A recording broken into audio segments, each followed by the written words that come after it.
This is the Bahamas Tonight, the Northern Edition. Good evening, all. I'm Shashina Roll. As always, it is so great to have you with us. Topping news, while Grand Bahama continues to make headway in its rebuilding efforts following Hurricane Matthew, there's still a reminder of its effects on residents and their households. Debris continues to build up in various communities throughout Grand Bahama, and some residents are growing frustrated. Megan Shepard reports. It is nearing 3 months now since the passing of Hurricane Matthew, the devastating storm that left Grand Bahama in shambles, but residents quickly rebounded and began to rebuild. As persons continue to repair their homes and clean up their yards, debris can be seen piling up in various communities. Some residents are concerned with the cleanup efforts. After Matthew, things were cleaning up really quickly, and I was impressed. I thought it was just amazing. And now it looks like it's just come to a stop. I've noticed that a lot of debris hasn't been moved since Hurricane Matthew. So there's still a lot of debris around that has to be picked up. Resident Kevin Seymour says he commends those that are working to keep Grand Bahama clean and says that residents should be mindful of how they dispose of various forms of trash. We believe that the sanitation services, as well as other contractors, are doing their endeavor best. I just ask that the persons in the various communities cooperate with them in terms of ensuring that their garbage is properly segregated. These residents say they reached out to have their areas cleaned, but was told that those services needed to be paid for. Resident Sammy Baptiste says he believes that during these challenging times, that fee should be waived. I tried to call sanitation. They have nothing to say, asking me if I want to pay for it myself. Take a ride down from Burger King on the mall, go straight down, and you'll see it look like Rwanda. I feel it's like a little unfair based on how the economy is right now. Everybody's pinching a little dollar and stuff. Resident Prescott Minnis says the cleanup efforts are essential to a comfortable way of life. Look in some of those areas, you have plenty debris alongside the road. And I'm sure people getting up every morning and see those debris, they know they're a little bit frustrated. Residents say the eyesores around the island could have several negative impacts. I really feel like rodents, they'll attract a lot of rodents, centipede, rat, all kind of different insects, matter of fact, mosquitoes and all that stuff, and they don't look good. I mean, we're getting the tourists back now. I see a lot of tourists out there, and I think that's fantastic, but the first thing they're going to see and notice and take back with them is this still pretty dirty. The people will stop coming here. Nobody want to come to a place looking like this, smelling like that. All kind of rats running around, debris all over the place. It looks terrible. Now, we did reach out to the Grand Bahama Port Authority City Services, but the city manager was unavailable for comment. Megan Shepard, ZNS Network News. Thanks, Megan. Well, the unofficial results for the 2017 New Year's Junkanoo Senior Parade announced on Tuesday evening at the International Building. Our Kimberly Mullings was there for the announcement. The new kids on the block have been vying for first place for the past 4 years, and in 2017, they have finally claimed a win. Leader of the Platinum Knights, Thomas Curry, says it was a long time coming, and they finally got it right. Over the years, I felt we won the parades, but because of penalties that we put on ourselves, we gave the parades away. This year, we said we were going flawless. The guys was out there in the parking lot from 12 o'clock yesterday. They was ready for this one. And we know the storm, Matthew has passed and everybody was down and out. So Platinum Knights say, look here, we can put on a performance out of this world, and we felt we did that. Curry says this win leaves much more to be expected from the Knights. Trust me when I tell you the best is yet to come. I congratulate all the groups for doing such a wonderful job.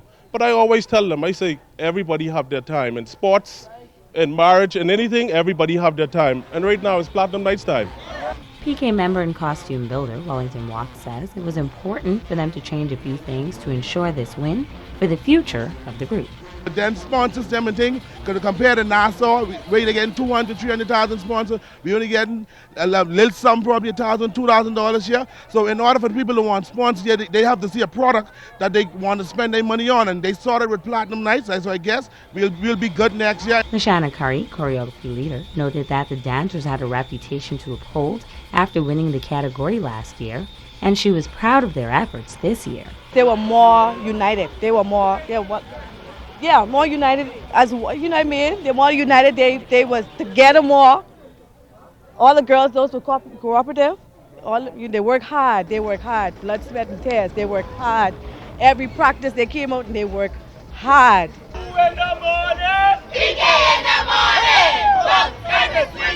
The Platinum Knights continued their celebration in the parking lot at the International Building. Kimberly Mullings, ZNS Network News. Now, the Bushwhackers were the overall winners for the C division, and winning the B division was Showtime. In the A division, winning the Best Banner category were the Platinum Knights. Best Showtime performance went to the Swingers. Best Choreography, the Platinum Knights. Off the Shoulder Pieces, the Platinum Knights. Best Individual Lead, the Superstar Walkers. And winning music, the music category, the Platinum Knights. Well, after winning the Grand Bahama New Year's Junkanoo Parade consecutively for 4 years, the Swingers placed second overall to the Platinum Knights this year.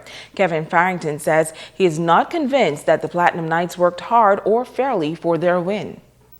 Well, they had half of what? Kingdom Culture rushed them, and I still don't think they construct all those costumes. I really don't.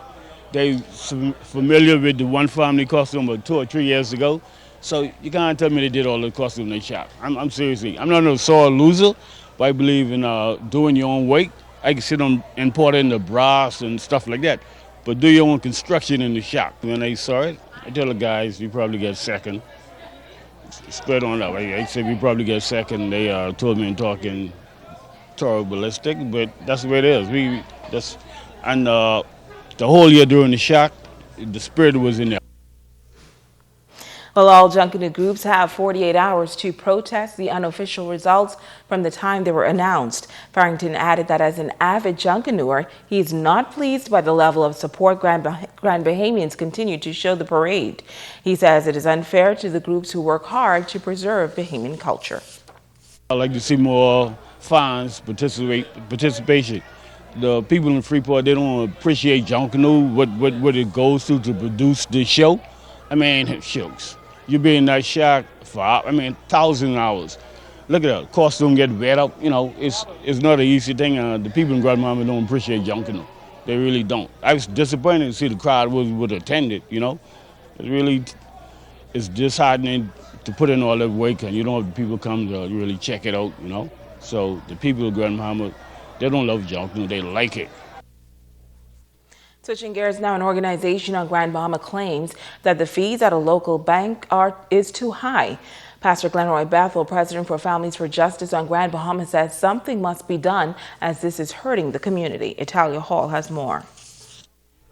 Pastor Glenroy Bethel, president for Families of Justice Grand Bahama, says last year all non-account holders of Royal Bank of Canada who cashed a check of any amount was charged $5. But Bethel says this price has increased and he believes this is an attempt to steal from Bahamians. The same bank led the charge a second time to levy a second increase of $10 per check on the Bahamian public. If any non-account holders comes into the bank to cash any checks, you will be charged with this fee. Bethel says he believes this price will continue to increase if no one speaks out. Why have you taken the position to violate the Grand Bahama community with this burden? We would hope that this, and I want to be clear with this, we would hope that this action by RBC or any other banks would be illegal and that the central bank, who are the regulators, did not approve these charges on the Bahamian people. He says he also believes that other banks on Grand Bahama will follow suit. We never got any announcements through the media from the banks that they were making such a move. If it is found that the central bank did not approve these increases, then some penalties should be imposed on all the banks, that the bank should be made to pay back those persons who were overcharged. Italia Hall, ZNS Network News. Now, we reached out to the executives of the Royal Bank of Canada and we were unable to get a comment up to news time. Stay with us, there's more news right after this.